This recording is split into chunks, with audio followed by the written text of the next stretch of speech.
Ini model exponential smoothing. Yang tadi ada alfanya, delta alpha, MAD. Nah ini misalkan dia, kalau ini pakai Excel juga bisa. MAD, MSD nanti akan muncul nilai aktualnya berapa, forecast berapa, itu bisa pakai Excel. Kemudian bisa juga pakai Excel seperti ini. Ini namanya trend linear, dari slope-nya berapa, intercept-nya berapa, nilai aktualnya seperti ini, forecast-nya, error-nya. Jadi ada semakin di antara nilai aktual dan nilai forecast itu sama, ya kita artinya semakin akurat. Kalau nilai MAD, MSD-nya semakin kecil, semakin akurat. Artinya error-nya semakin kecil. Kemudian ini kalau pakai regresi seperti ini, tergantung dari S-square dan R-quadratnya. Kemudian dia dari nilainya itu, apakah dia bersekitar di garis ini atau tidak. Sebelum tadi, gambarnya aku sorry, dari tadi belum ke-share ya? Belum. Iya, belum ke-share. Sorry. Pantesan kok ini. Yes, oke.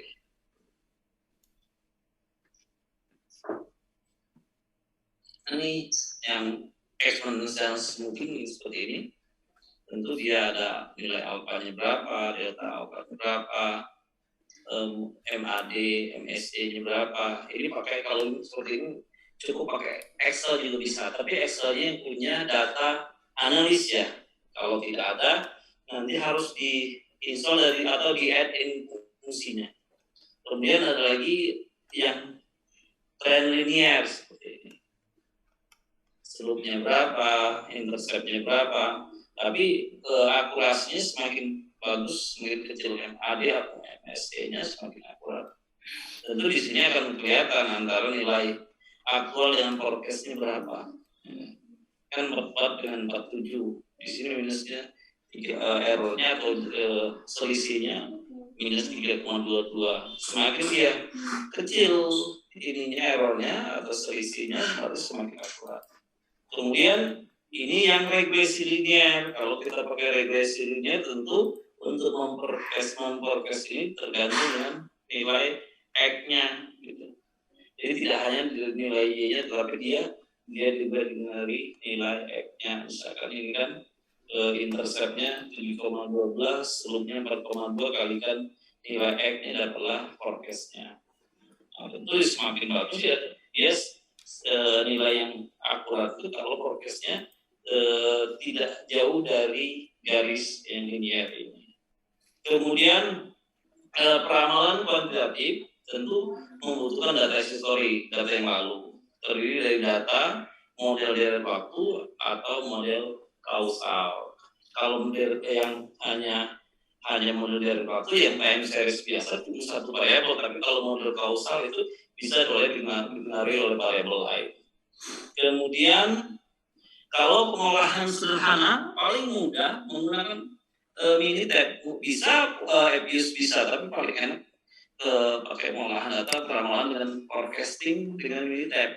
Step by stepnya ya biasa buka Minitab, kemudian atau klik shortcut Minitab, kemudian akan muncul tampilan menu berikut ya, seperti ini yang biasa.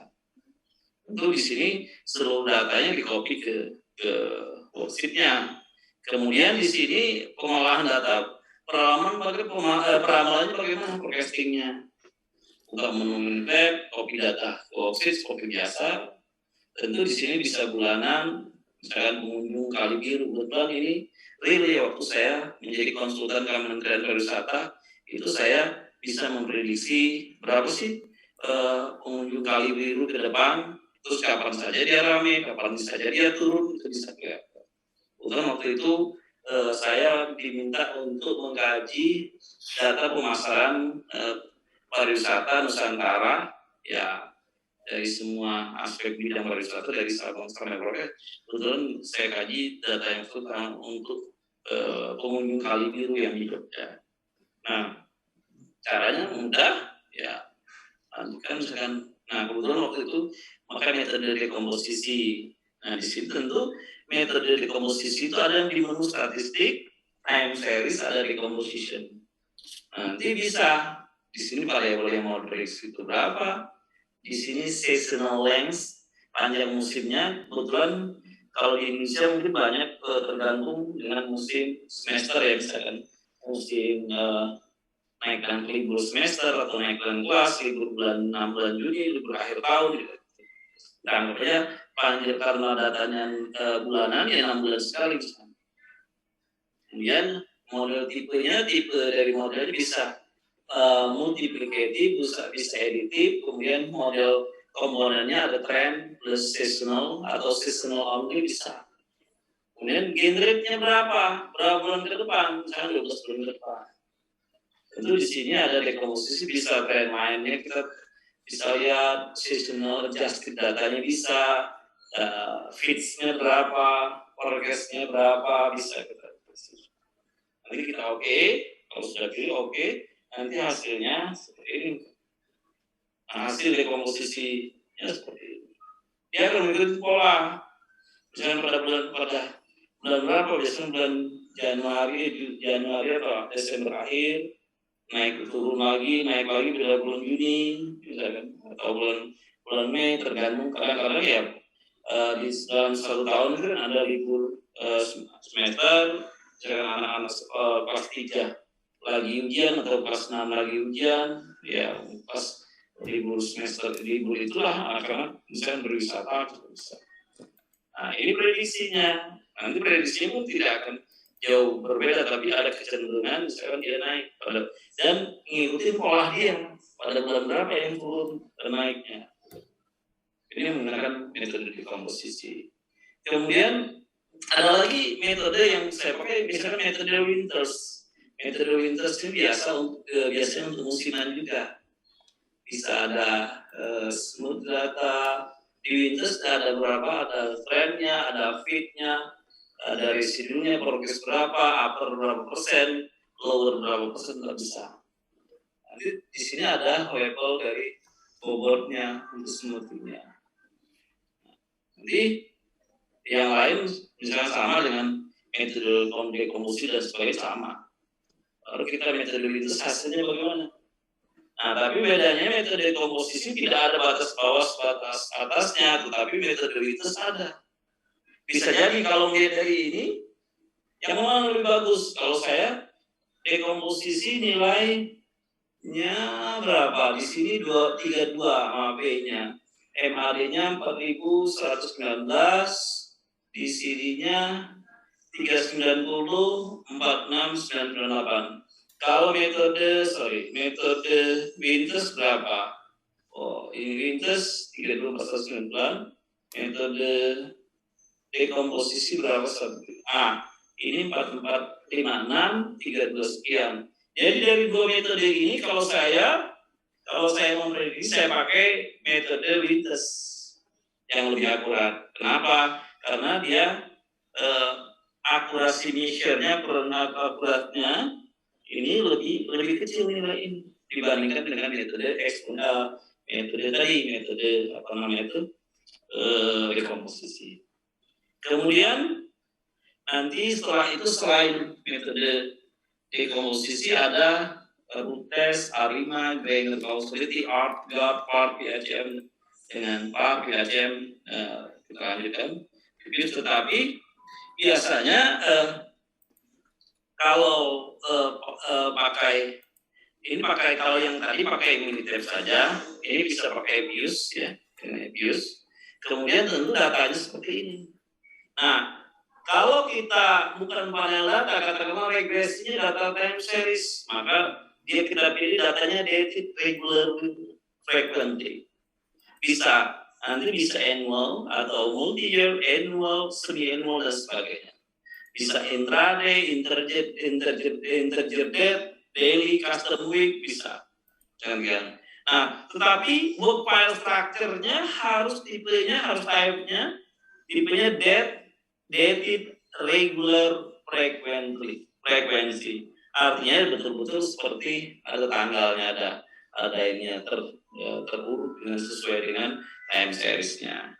Apakah dia nanti mau tahunan, multi-year, annual, semi-annual, quarterly, monthly, bi-monthly, or nightly, 10 days, 3 monthly, weekly, daily, 5 days week, 7 days week, daily custom week, intraday, dan integer day terserah, tergantung dengan data yang tersedia.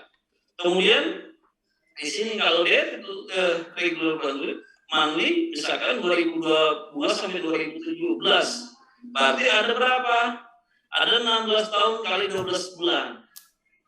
Nah, kemudian datanya seperti ini. Kebetulan waktu tahun 2000 saya memprediksi harga karet, kebetulan karet alam ini bisa menggunakan seperti ini. Ini tentu dia tahun, bulan, ya, month of the month, misalkan Januari, Februari, dan seterusnya. Kemudian nanti di sini ada quick committee, misalkan grup untuk masukkan ke Epius. Kemudian di sini kita bisa copy langsung data dari Excel tadi, atau bisa buka langsung dari Epius Excel, import data dari Excel bisa. Nah, setelah data siap seperti ini, tentu kita bisa ngolah. Kita simpan dulu datanya dalam bentuk Epius file atau file. Jadi yang di sini biasanya WF F1, file 1. Kemudian, data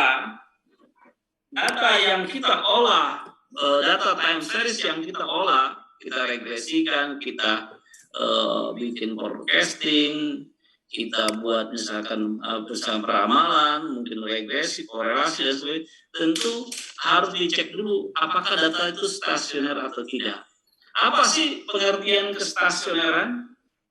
Nah, di sini perlu sekali. Nah, di sini kalau kita kemarin masih pakai regresi biasa, tidak memikirkan stasioner atau tidak. Nah, khusus data time series atau data panel data mestinya juga sudah memikirkan time series apa itu stasioner atau tidak. Itu biasanya dinamakan uji root atau root test. Apa yang maksudnya stasioner? Nilai tengah atau rata-rata konstan. Jika data berfluktuasi sekitar nilai tengah yang tetap dari waktu ke waktu. Kemudian yang berikut ragamnya konstan dari waktu ke waktu. Jika data berfluktuasi dengan ragam yang tetap dari waktu ke waktu. Kemudian peragam atau kovariannya antara dua dari waktu hanya bergantung pada lag antara dua periode waktu tersebut. Secara statistik, ini artinya statistiknya bahwa peluang YT sama U rata-rata dari Y konstan. Kemudian ragamnya, variansnya YT dengan peluang YT, fungsi YT minus mu rata-rata dikuadratkan. Inilah ragam, artinya ragamnya Y konstan. Ada lagi kovariannya seperti ini. Misalkan gamma K, dikurang atau peluang kerjaan YT dikurang mu dikalikan YT minus K dikurang mu dari kovarian. Nah, kalau bentuknya bagaimana kalau digambar seperti ini? Ini kestasioneran data dari waktu time series. Jadi grafik data yang stasioner pada nilai tengah dan ragam. Artinya dia konstan. Nilai tengahnya sama. Rata-ratanya sama. Jadi konstan dari waktu ke waktu. Itu namanya data itu time series. Data itu stasioner pada nilai tengah dan ragam. Ini yang diinginkan untuk data agar kita ngolahnya yang bagus. Jadi stasioner atau tidak, kadang muncul datanya nggak stasioner tuh, hasilnya agak bias. Nah, jadi harus diuji stasioner atau tidak. Kemudian kestasioneran data dari waktu, misalkan dilihat dari ini data yang tidak stasioner pada nilai tengah, tapi stasioner pada ragam. Ini nilai tengahnya naik terus, ragamnya sama kan? Dari sini terus ragamnya. Ini stasioner pada ragam, tetapi nilai tengahnya berubah, naik terus rata-ratanya, atau nilai tengahnya rata-ratanya berubah sehingga dia hanya stasioner pada ragam, tapi tidak stasioner pada rata-rata. Kalau ini bagaimana? Nah, ini data yang stasioner pada nilai tengah, nilai tengahnya tetap nih. Ini tetapi ragamnya tidak sama, jadi tidak stasioner pada ragam. Mungkin nilai tengahnya itu tetap di 20 terus, tapi fluktuasinya pada ragamnya, varian atau keragamannya. Kemudian kalau grafiknya seperti ini, nilai tengahnya berubah, ragamnya berubah. Jadi data yang tidak stasioner pada nilai tengah maupun ragamnya. Jadi yang namanya stasioner itu harus data seperti ini. Bagaimana mengatasi ketidakstasioneran data? Kenapa stasioner penting atau penting? Kalau datanya stasioner, tentu hasil olahannya itu akan stabil dan layak atau tidak bias. Nah, oleh sebab itu perlu kita atasi supaya data itu stasioner. Bagaimana cara mengatasi ketidakstasioneran? Pertama, untuk mengatasi data yang tidak stasioner pada nilai tengah, apa yang dilakukan? Dilakukan dengan proses perbedaan atau diferensiasi atau differencing terhadap data asli atau lakukan delta. Ya. Kemudian bagaimana untuk mengatasi data tidak stasioner pada ragamnya? Proses transformasi terhadap data asli dibentuk ke bentuk log, artinya dilogkan, ditransformasikan dengan logaritma natural atau log, natural log. Atau akar kuadratnya. Data yang tidak stasioner pada ragam dapat disebabkan oleh pengaruh musiman, seasonal. Jadi pengaruh musiman bisa menyebabkan data tidak stasioner pada ragam. Harus dihilangkan pengaruh musimannya. Jadi pengaruh musiman itu harus dihilangkan. Dengan cara mana? Dengan cara bagaimana? Makanya suka kita, coba dilogkan, coba dilogkan. Terus yang atas kok nilai tengahnya nggak bagus, coba dibuat diferensiasi. Deltanya berapa? Tapi kalau jika data tidak stasioner pada nilai tengah dan tidak stasioner maupun pada ragamnya, tentu lakukan dua macam. Lakukan diferensiasi, lakukan transformasi dengan log. Nah, dari situlah mungkin model yang akan kita hasilkan karena datanya sudah stasioner tentu mungkin lebih baik. Kemudian pemeriksaan kestasioneran itu bagaimana? Ada caranya. Bisa juga hanya melihat data dalam grafik. Kalau grafiknya sudah melewati batas atas dan bawahnya biasanya dianggap tidak stasioner. Itu yang paling mudah. Bisa juga menggunakan uji korelasi atau kolegram. Yang terakhir mungkin uji akar unit atau unit root test atau uji root test atau unit root test ya. Itu menggunakan akar unit. Kemudian uji root test bagaimana? Contoh misalnya, uji stasioner dengan EPIUS. Nah, di EPIUS ada. Caranya bagaimana? Bisa menggunakan grafik gitu. Data misalkan data ini stasioner atau enggak. Dan data dengan cara mana? Cara dari file ya.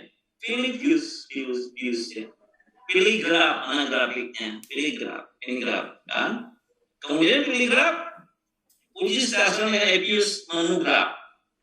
Di sini berarti grafik, basic graph, cukup pakai line dan symbols. Row datanya apa? Orientation normal, observation axis on, misalkan button, axis border ini tidak perlu, nol aja. Multiple seriesnya single graph saja. Dan oke. Nah, grafiknya seperti ini. Dari grafik ini sudah ketahuan. Di sini consumption biru ini pasti tidak stasioner. Dia udah naik turun, rata-ratanya beredar. Nah, kemudian lihat lagi ekspor.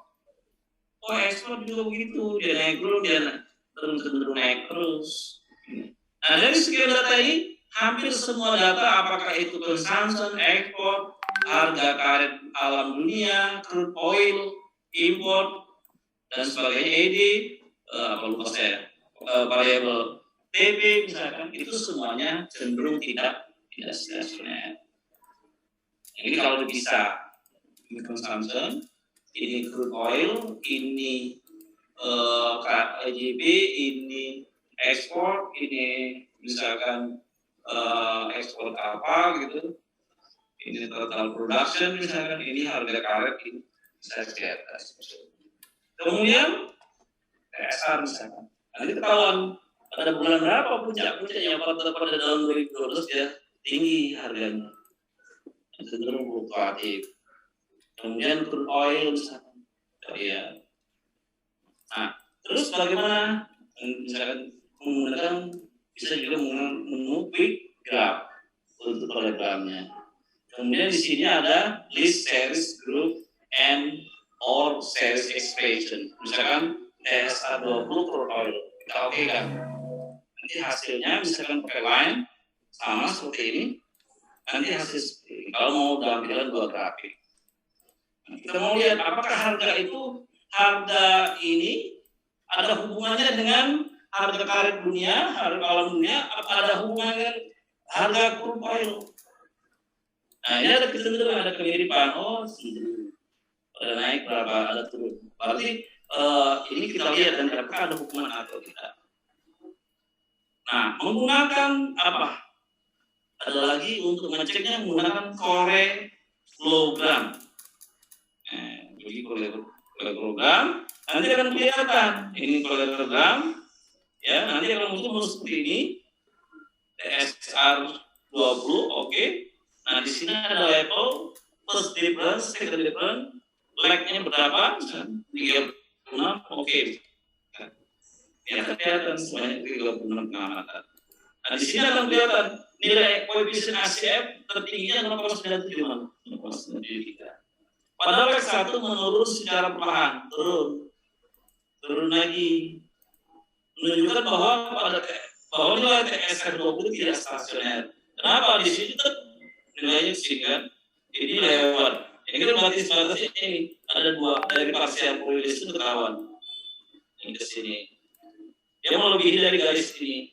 Tentu dia dari hasil ini, kemudian dia tidak stasioner. Signifikansi atau tidaknya ACF juga bisa dilihat dari grafik ACF. ACF turun.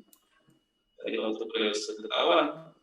Oh ini tidak signifikan, dia turun sampai berapa. Bila grafik ACF keluar dari garis putus-putus, ini garis putus-putus kan. Ini buat putus, maka ACF signifikan data tidak stasioner. Artinya data jelas tidak stasioner. Ini juga keluar dari garis putus-putus kan ini. Sampai sana. Ini keluar semua. Jadi sudah jelas bahwa ini tidak signifikan, dia data tidak stasioner bisa dijelaskan secara signifikan. Artinya menguji data stasioner atau tidak bisa lihat pakai grafik korelogram, bisa juga menggunakan grafik seperti ini. Tapi yang lebih terlihat teruji ya pakai ini. Terus bagaimana agar unit root atau rute melakukan data tersebut menjadi stasioner? Caranya bagaimana? Dari menu pilih series statistik, pilih unit root test. Tadi menggunakan korelogram, kalau sekarang statistik pilih unit root test. Kemudian di sini uji akar unit atau root testnya kita uji TSR 20 ini menggunakan tes tipe jenis tesnya menggunakan augmented decay pool 6 orang ini.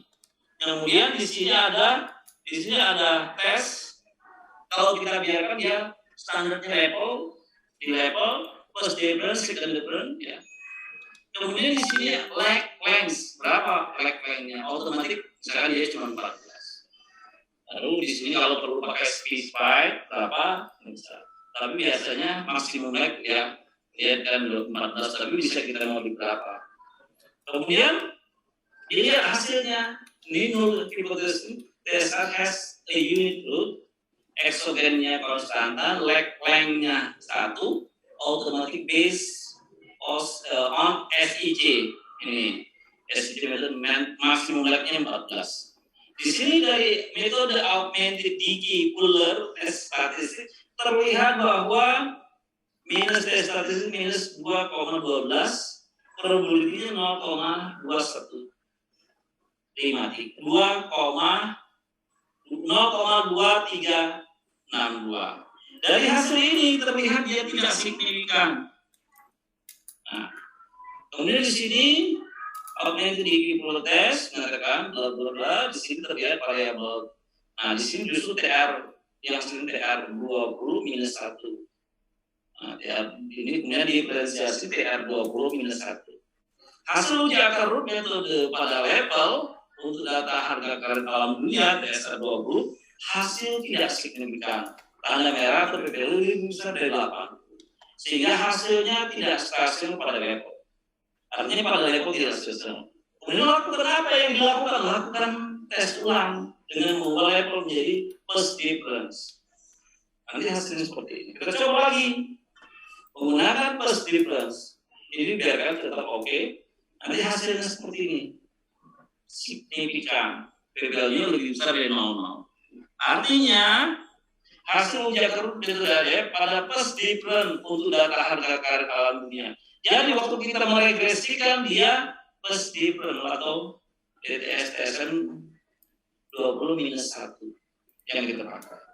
Hasil harus menunjukkan nilai yang signifikan P value kurang dari alpha, artinya dia akan stasioner pada saat post difference.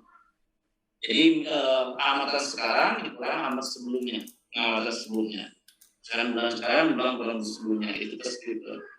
Post difference-nya berarti dia difference atau depresiasi TSR 20 minus 1. Ini akan signifikan. Tapi TSR minus 1 yang 2 sebelumnya tidak. Berarti betul pakai TSR minus 1. Nah, itu cara menguji akar root. Kemudian ini baru sampai menguji bahwa data itu stasioner atau tidak. Nanti dari data itu stasioner atau tidak, nanti bisa kita lakukan uji lanjut. Apakah pakai regresi atau pakai par PACM? Kenapa perlu pengujian stasioner? Kalau data time series tidak diuji stasioner atau tidak, maka hasil regresi yang Anda lakukan itu berpotensi akan bias. Itulah fungsi dari uji root atau uji akar unit untuk melihat apakah data stasioner atau tidak. Untuk kalau yang kemarin saya belum cerita masalah uji data time series betulan, kecuali data panel data, tapi panel data kemarin sudah ada dari Benson-nya, sudah ada uji-uji yang lainnya. Tetapi kalau misalkan variabelnya misalkan satu-satu, kemudian betul-betul dia itu data runut waktu time series, maka syarat yang harus dilakukan untuk regresi, untuk prediksi ke depan, untuk A5 dan sebagainya harus datanya itu bersifat stasioner. Mungkin ada yang mau ditanyakan sampai sini. Ini baru kulitnya ya, baru untuk menuju par PACM, untuk menuju up dan guard, itu mungkin minggu depan ya saya bisa ngajar itu. Karena tapi kalau mau iseng-iseng belajar silakan bacain dulu yang saya itu sudah saya bagi dua, aslinya lebih kurang hampir 140-an, 150, 42 PPT, nanti sudah saya bagi dua, nanti ke depannya tentu yang akan saya terangkan tentang bagaimana data itu tentang sampai bagaimana menghitung kalau nggak salah saya sudah bagi dua, uji root, uji par PACM, nanti akan belajar A5.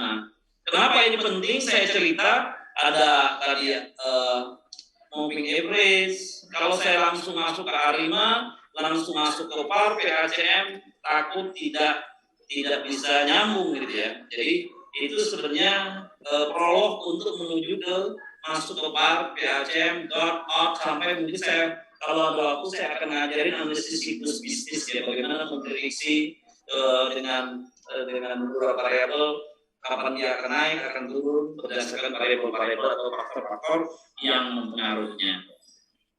Itu baru pembukaan untuk belajar par PACM ke depan. Nah, dan biasanya kalau pakai par PACM seperti ini, stasioner atau tidak, saya biasanya menggunakan datanya bisa pakai Minitab, Ebius atau Strata, tapi lebih bagusnya kayaknya pakai Ebius saja yang di depannya. Dan kalau sempat nanti saya juga akan ngajarin namanya ada regresi, spatial regression. Tapi saya juga lagi belajar pakai Stata 17 gitu. Kemudian ada yang konsultasi ke saya tentang bagaimana analis regresi spatial regression. Jadi bisa ketahuan apakah spasial posisi titik koordinat itu akan mempengaruhi dari perilaku. Tapi itu nanti kalau nanti cukup waktunya akan saya ajarkan juga.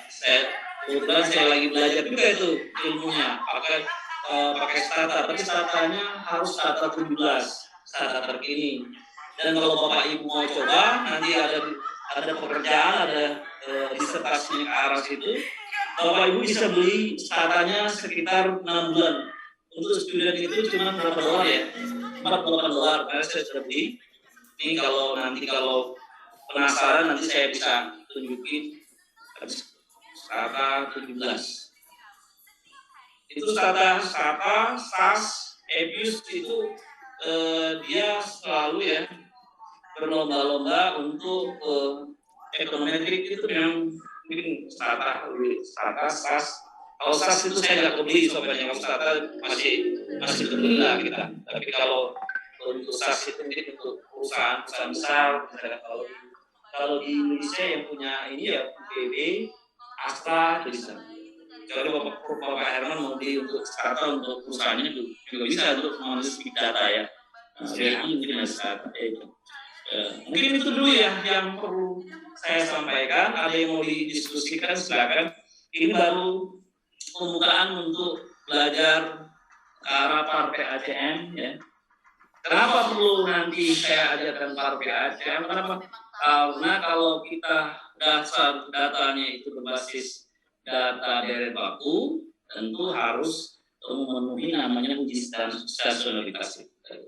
Nah, biasanya tidak berpanel data, tetapi lebih pada kalau mau diregresikan. Kalau artinya kalau Bapak Ibu nanti penelitian menggunakan data time series bukan panel data, itu kalau nanti datanya langsung diregresikan saja, kalau pengujinya saya kena gitu.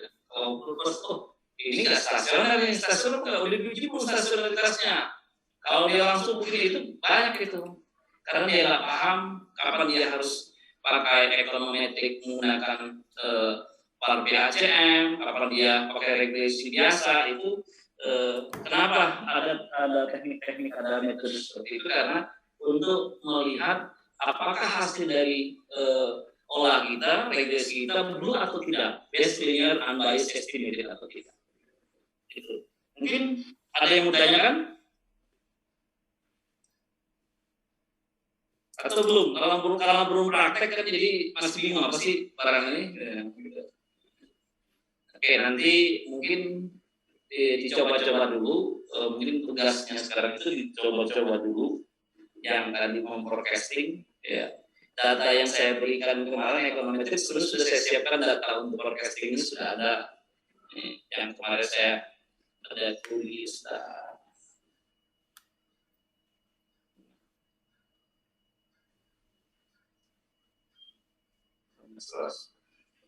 Nah ini ada juga datanya. Ini pernah. Yang tadi saya ceritakan masalah tenaga kerja, PDB, ini regresi simultan ini. Ini disertasi orang BI tentang apakah pinjaman luar negeri itu mempengaruhi PDB atau tidak, kesejahteraan atau tidak. Ini fungsi pertama, ini fungsinya. Nah ini pakai, ini kan datanya kan tahunan nih. Tahunan. Nah, kalau langsung diregresikan boleh-boleh saja, tetapi begitu dirun dia stasiun atau tidak itu akan mempengaruhi dia hasilnya bagus atau tidak. Ini contoh.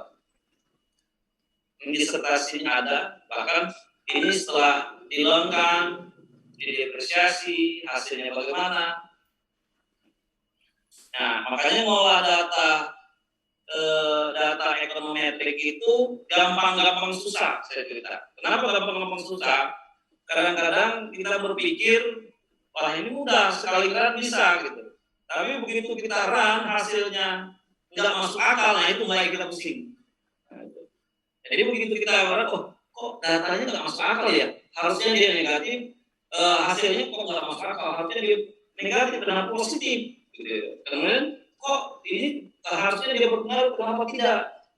Justru kenapa? Nah, itu kalau kita ngerasa data biasanya ya yang pusingnya itu variabel ini diapakan, proporsinya kurang apa enggak, kemudian coba kita cek diferensiasinya, kita cek lagi dia stasioner atau tidak, kita cek lagi apa namanya itu ragamnya bagaimana, ya, nilai tengahnya bagaimana, sehingga itulah kadang-kadang yang membuat orang mengelola data ekonometrik harusnya sekali ngeran jadi, tapi bisa berbulan-bulan itu. Kadang-kadang dia mencari teori lagi. Teori ini terkait apa ya? Misalkan terkait merger acquisition, terkait apa? Terkait ya misalkan ada ya kalau data keuangan macam-macam ya. Oke, ada lagi yang mau ditanyakan? Habis ya waktunya belum? Sampai jam berapa kita? 30 menit lagi, Mas. Berapa? 16.30. Pak Dokter. Kalau udah ini penasaran ya kita praktekkan aja nanti. Kan kalau praktek misalkan katakanlah tadi pakai mini tab, ini saya praktekin aja nih biar praktek. Boleh mudah sekali ya. Dari data pakai mini tab aja, data tentang nanti katakanlah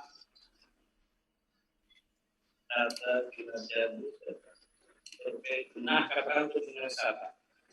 Ini kunjungan wisata misalkan jumlah pengunjung nih ini kan jumlah pengunjung. Ini kedatangan supaya nggak pusing bisa dilihat. Ini pengunjung, ini kedatangan atau domestik ya kedatangan. Ini bandara ya.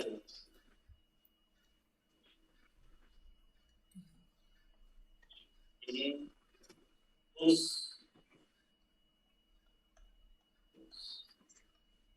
ini inflasi.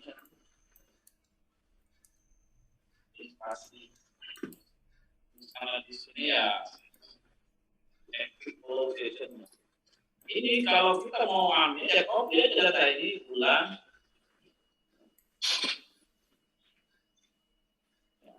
Tahun periode tahun.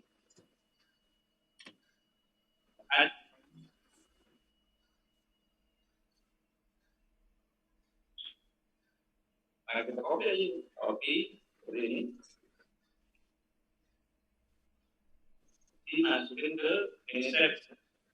Kalau pakai minitab simpel gitu.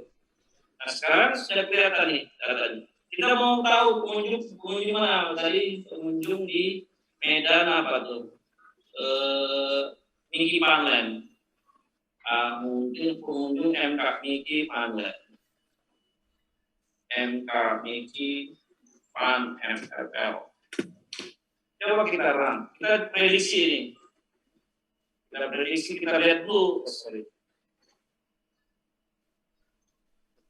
Nah, coba kita prediksi. Kita lihat dulu aja ini statistik. Lihat dulu. Ini time series kan. Kita lihat dulu time series plotnya. Ini gimana ini? Oke. Ini pengunjungnya. Kita cek. Oh, begini. Kalau mau kita tahu tanggalnya, time series aja nih.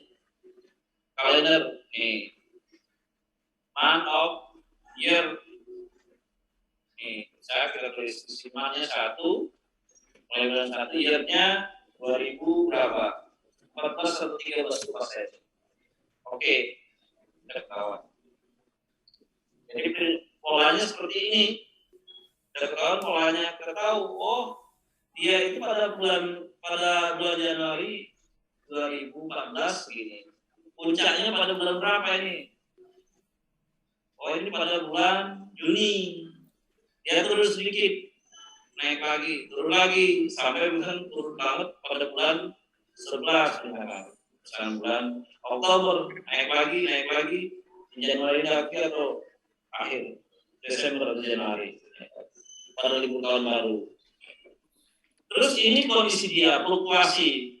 Coba kita prediksi, start, isi statistik, pilih menu time series, pilih, nah, kalau tren begini, tren. Apakah betul dia tren? Ada metode modelnya linear, kuadratik, eksponensial, S-curve, ya. Fleksi logistik. Bisa dengan kita ambil linear saja. Kita generate forecast berapa bulan ke depan, 12 bulan ke depan. Oke, bisa. Ada kecenderungan dia naik. Tapi apa betul ini linear? Harusnya kan lupa.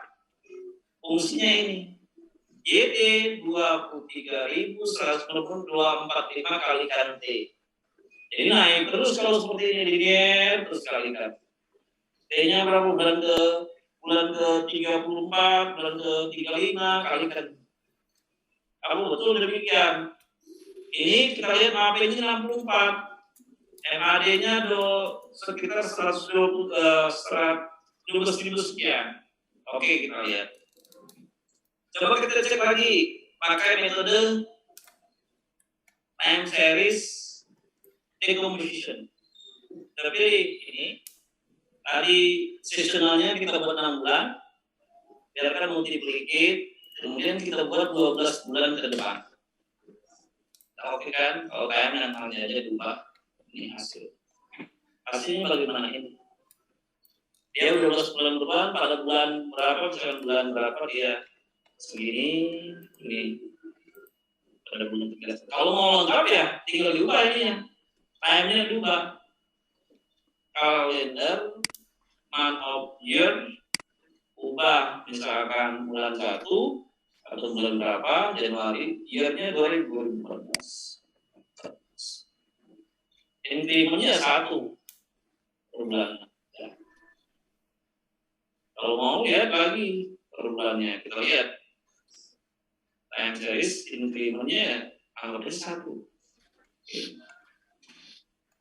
Hasilnya ini yang biru ini prediksi ke depan 12 bulan ke depan seperti ini.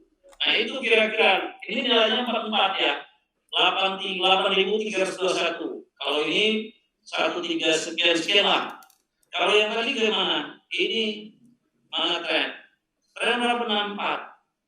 Ini 12.000-an, itu 8.000. Nah, secara hasil model dekomposisi lebih bagus daripada model tren. Karena lihat ini 64 dengan 44, 12.000 dengan 8.000. Dari dua akurasi level atau measure ukuran akurasi aja dia lebih bagus. Kita coba lagi statistik. Time series ini yang tadi moving average tadi. Nah, moving average klik aja nih pengunjung. Moving average berapa? Misalkan 3 tadi.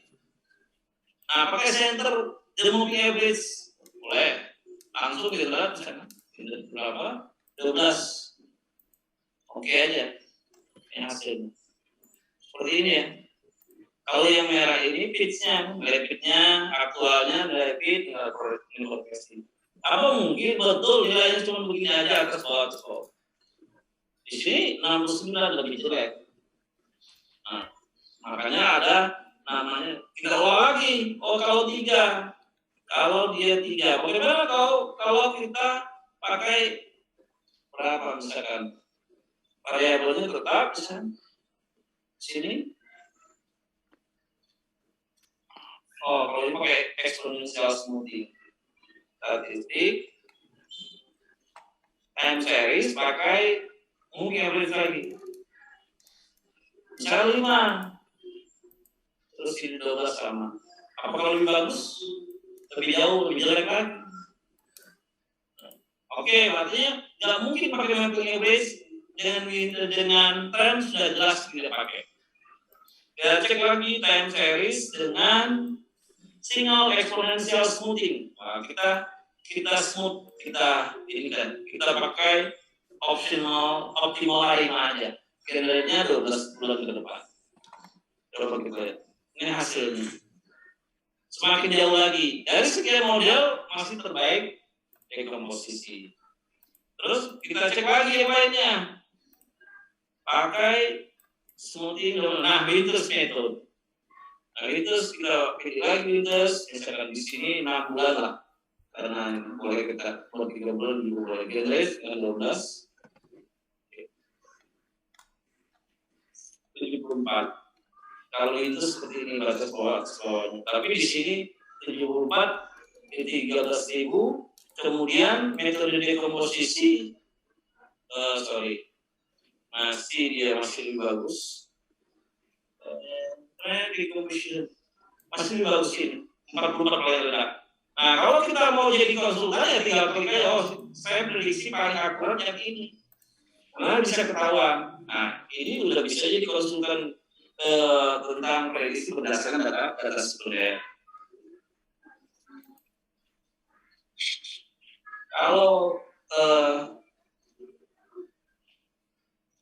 Kalau tadi ya itu kalau pakai pakai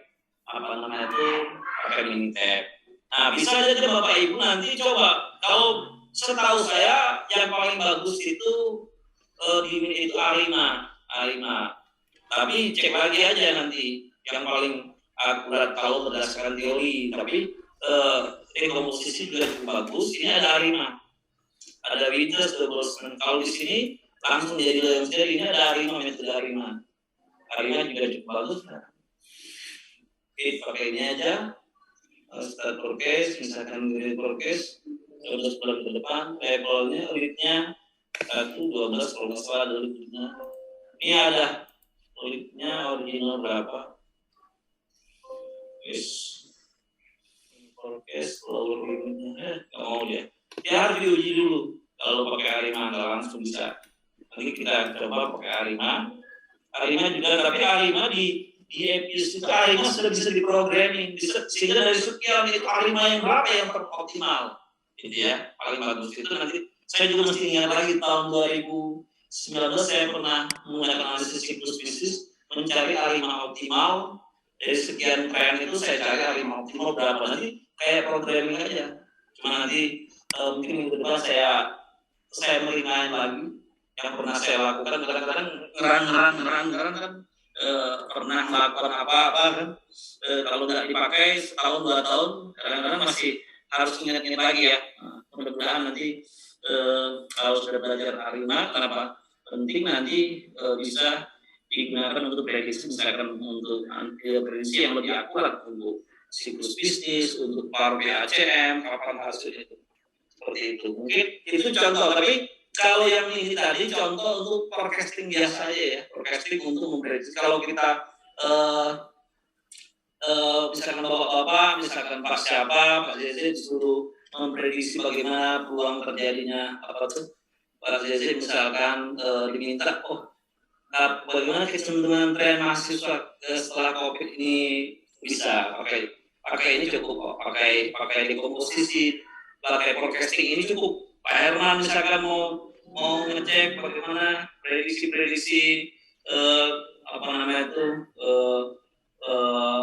potensi kan customernya nanti atau perusahaan misalkan banyak. Sebenarnya di Minitab untuk orang kontrol cap juga ada di sini, lengkap sebenarnya. Saya pernah kontrol cap, di sini ada bisa ketahuan untuk sebenarnya banyak ya, tapi karena kita jarang menggunakan aja. Ada EDA, ada workflow, di situ sebenarnya ada quality tools, di sini ada Pareto chart, run, sebenarnya ada.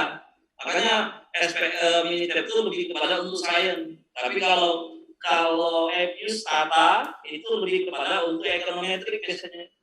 Ya, makanya saya ajarkan Tata dan SAS. Terus kalau yang komprehensif banget ya SAS. Kalau SAS itu dulu seingat saya 17.000 atau 70.000 softwarenya itu yang komplit dolar. Nah, kalau Tata itu murah. Kalau kemarin saya beli 6 bulan itu untuk student murah.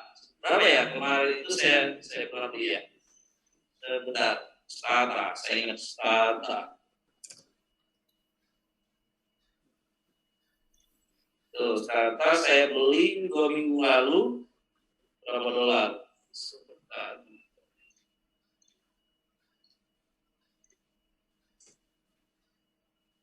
Data order. Ya. Murah kok. Untuk mahasiswa cuman kemarin berapa ya? $48 kalau nggak salah. Untuk mahasiswa 6 bulan $48 ya. Saya ngaku mahasiswa aja. Kebetulan yang saya ajari mahasiswa UIN ya. Saya bilang mahasiswa aja $48, tidak terlalu mahal kan. Ya lumayan lah $48 tanpa ini untuk bisa pakai 6 bulan ya. Nah, apa bedanya yang student rupanya setelah saya cek beda yang untuk versi student versi apa? Cuma jumlah variabelnya aja. Kalau misalkan variabelnya jumlah sampelnya, variabelnya sampai ribuan ya kita kan kalau data kita kan nggak sampai ribuan variabelnya kan, nggak datanya sampai jutaan kita kan nggak sampai segitu ya, cukup di yang versi student nggak masalah. Harga $48 ya dipakai 6 bulan, bahkan bisa dipakai kalau untuk mengolah data proyek-proyek khusus ya bisa langsung untung itu sekali ngeran data langsung untung. Kalau ya misalkan saya beli SATA $48 atau katakanlah saya beli plus ininya mungkin $100, itu kan sekali proyek mengolah data dari BI ya udah langsung untung gitu kan, langsung untung itunya gitu Pak Herman ya teman-teman. Kalau kita beli software Smart PLS cuma berapa ratus $, kalau satu kali ngelakuin proyek itu ya bisa dipakai berapa bulan ya udah biarkan aja proyeknya yang bayarin kan. Mungkin itu ceritanya ya Bapak Ibu. Wah sudah habis juga kalau saya ngajar tuh lupa terus kalau sudah 10 menit. Hamzah boleh nanya nggak Pak Hamzah? Boleh silakan. Tadi kalau bicara masalah peramalan tadi, yang menarik di saya tadi seperti bahasa Bapak tadi kan menyatakan kira-kira kita bisa meramalkan terkait dengan proyeksi pasar dan sebagainya, kira-kira kayak gitu ya. Ya. Tapi yang menjadi pikiran saya itu bagaimana konektivitasnya dengan manajemen strategi. Karena kalau data itu kita gunakan 4 tentunya dalam waktu 1 tahun yang lalu, gitu ya, trennya memang naik dan sebagainya, dan itu terkait dengan aspek marketing dan sebagainya, nanti di mana letak posisi daripada manajemen strategik dengan hasil analisa peramalan ini. Karena yang saya khawatirkan adalah kita senang dengan angka itu, tapi manajemen strateginya sendiri kan sangat dominan terkait dengan pencapaian strategi atau terkait dengan peramalan itu sendiri gitu. Ya, oke. Itu hasil statistik itu sebagai pertimbangan secara ilmiahnya untuk mendukung potensi-potensi strategi yang akan kita tentukan. Misalkan begini, di situ kalau makanya ada nilai akurasi, nilai itunya itu ya. Jadi kalau dengan data itu kita tahu berapa misalkan ramalan itu 12 bulan ke depan. Tapi kalau kita cek lagi akurasi dia berapa sih? Dia tidak fragil, tidak terlalu volatile misalkan. Oh ini ramalan ini cuma bisa menurut saya cuma bisa dipakai 1 bulan atau beberapa minggu ke depan. Jadi strategi terkait dengan tadi artinya di strategi bisnis kita kapan kita harus nahan, kita kapan harus beli, kapan kita harus jual, itu di situ Pak Herman. Misalkan katakanlah kita punya ini biasanya untuk orang-orang saham, untuk orang-orang bisnis ya. Katakanlah saya punya stok banyak nih. Kebetulan saya ini di rumah misalkan selain punya kebun karet, saya punya tengkulak karet lah, apa istilahnya itu, yang pengepul karet. Saya sudah tahu dari harga dunia, saya perhatikan ada bulan-bulan tertentu harga itu naik, pada bulan-bulan tertentu harga itu turun. Jadi saya pelajari apa sih yang mempengaruhi dia turun dan naik. Tergantung supply and demand misalkan, atau musim. Pada musim-musim tertentu misalkan musim penghujan, otomatis produktivitas dari kebun karet itu turun, tetapi kebutuhan orang akan karet itu besar. Nah, di situ artinya pada saat kapan saya harus menjual, kapan saya harus mengumpul, itulah terkait dengan strategi bisnis untuk pemasaran atau pembelian. Itu baru yang simpel. Tapi kalau misalkan sudah complicated, sudah rumit banget, waktu saya mengkaji tentang harga pupuk urea atau amonia itu dipengaruhi apa saja. Jadi waktu itu saya mengkaji tentang pupuk Kaltim, harga amonia, harga amonia dan urea pupuk kaltim itu dipengaruhi apa saja, apa dipengaruhi harga dunia yang lain, dipengaruhi oleh kebutuhan misalkan pupuk, dipengaruhi minyak bumi atau harga minyak mentah, dipengaruhi harga kurs dan sebagainya. Nanti akan ketahuan itu. Nanti sampai ketemu prediksinya yang paling akurat itu sampai berapa bulan sih yang boleh. Nah, artinya dari data hasil forecasting itu kita bisa menentukan strategi bisnis ke depan apa yang mesti dilakukan. Jadi walaupun dari sisi bisnis, sisi pengalaman, sisi berbagai informasi dari para pakar, para ahli, orang bisa tahu, tapi ini sebagai pertimbangan logis dari secara ilmiahnya, gitu Pak Herman. Jadi Pak Herman misalkan ahli dalam strategi bisnis untuk ini misalkan. Jadi biar nggak terlalu gambling ya secara ilmiahnya ada gitu. Bahkan kalau bisa kita tahu oh akurasinya sekian, jadi jangan hati-hati warning. Pada saat ini kita jika misalnya ada namanya lag, ada referensi, misalnya ada apa namanya itu, ada 3 itu kalau nggak salah lupa nanti kalau saya ngajar siklus bisnis itu mungkin bisa kelihatan kapan harus beli, kapan harus lepas, kapan harus berapa bulan ke depannya bisa kita gunakan untuk menahan atau beli, itu bisa. Ini itu Pak Herman. Jadi data hasil olahan atau prediksi dengan ramalan itu dijadikan masukan untuk memperkuat atau menjaga atau sebagai warning, bisa juga early warning sistemnya, bisa juga sebagai mitigasi risiko untuk strategi bisnis ke depan. Oke, terima kasih Pak Dokter. Oke, sama-sama. Ada lagi? Cukup. Kalau cukup kita sampai sini dulu ya, mungkin ya. 2 menit lagi ya kurangnya, tapi lebih baik. Hanya ada tugasnya mungkin terkait dengan prediksi stasioner. Kira-kira coba Bapak Ibu gunakan mungkin misalkan untuk data makroekonomi terkait dengan harga minyak mentah dunia, harga sawit.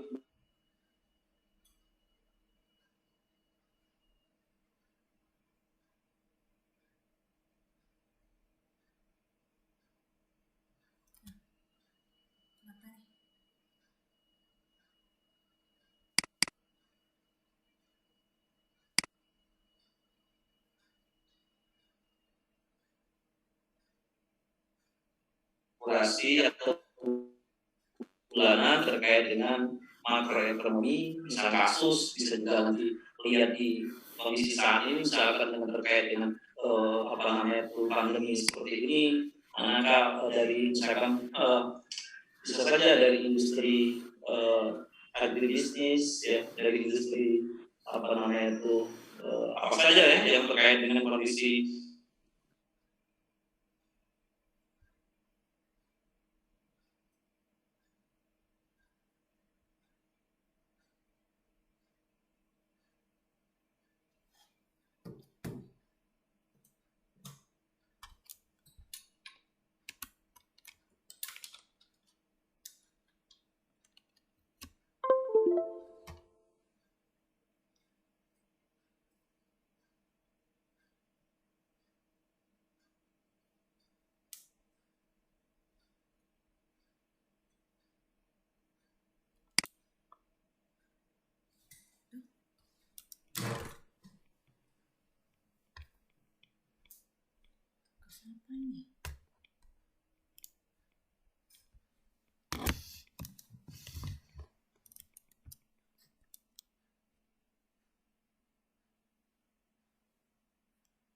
Recording in progress. Ini tidak pasti kapan selesainya kan.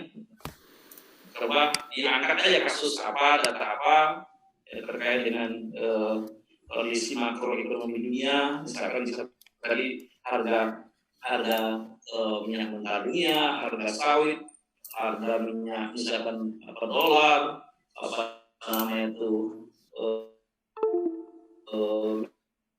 bisa juga harga atau macam-macam komoditi yang bisa dilihat.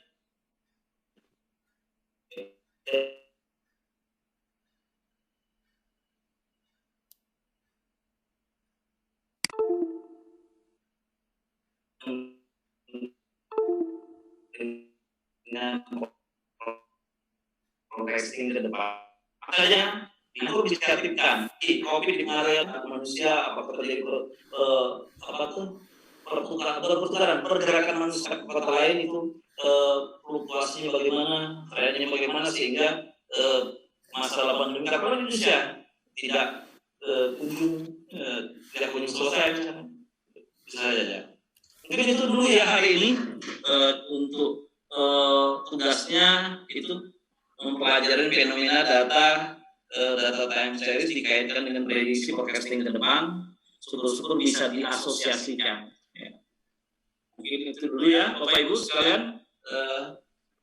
Silakan dipelajari, silakan dicari bahannya.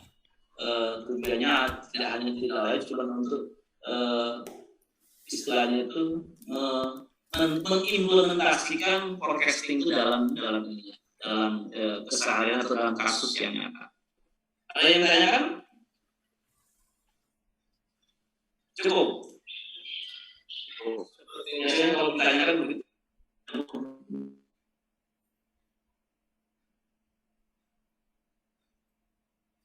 Teman-temannya, Pak Slamet semuanya, mohon maaf kurang dan lebihnya. Nanti coba saya akan masukkan. Insya Allah minggu depan atau beberapa hari lagi nilai ujian sudah keluar, tapi tidak perlu dipublish kali ya, biarkan aja dulu. Nah, nanti mudah-mudahan nilainya bagus semua, minimum A-. Terima kasih. Assalamualaikum warahmatullahi wabarakatuh. Waalaikumsalam. Terima kasih.